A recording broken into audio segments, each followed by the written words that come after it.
Assalamualaikum warahmatullahi wabarakatuh.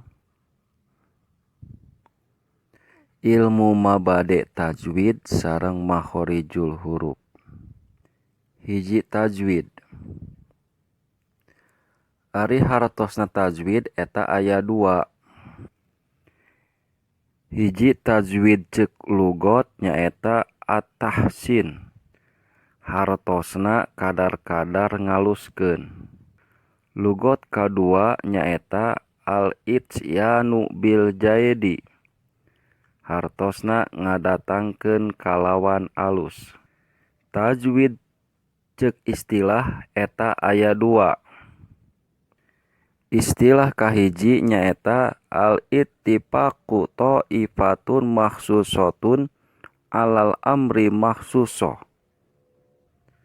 Hartosna nyaeta megatna hiji golongan anu ditangtukeun kana hiji perkara anu ditangtukeun.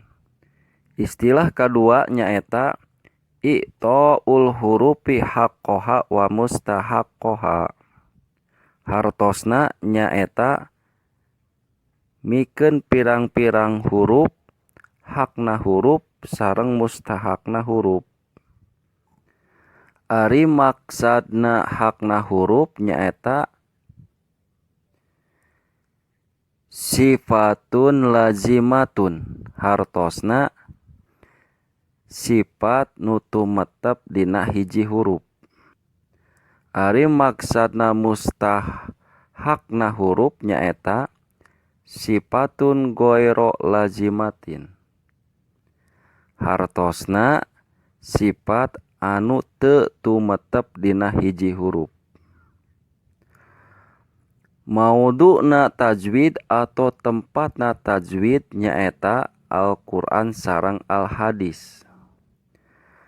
Paedahna tajwid nyaeta sa'adatun daroini. Hartosna kabagjaan dunya akhirat. Goyahna ilmu tajwid nyaeta atau panungtunganana ilmu tajwid nyaeta saunul lisani anil khoto'i fi kitabillahi ta'ala wal hadithi rasulillahi sallallahu alaihi wasallam wa bulugi goyatin fitiqoni labdil qur'ani alamatul qi minal hadratin nabawiyati al absohiyati.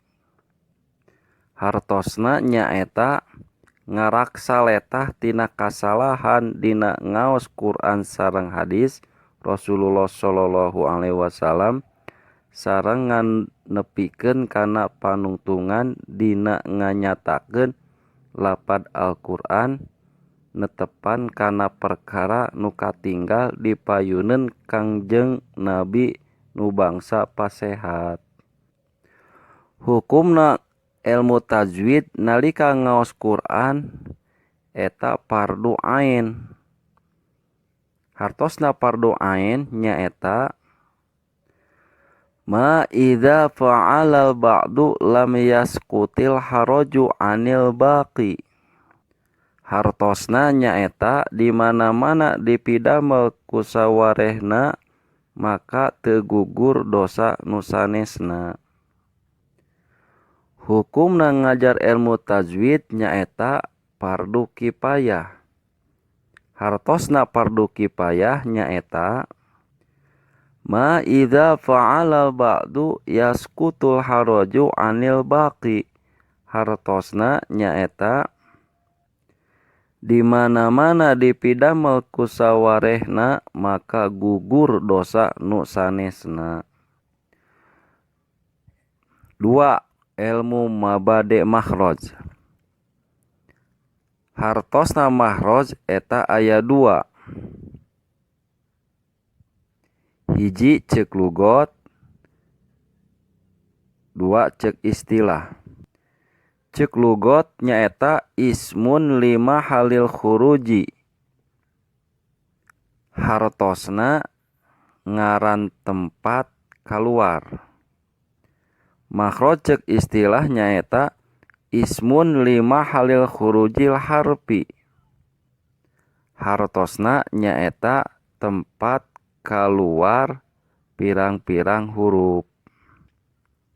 Makhraj ceuk istilah kabagi 3 pendapat.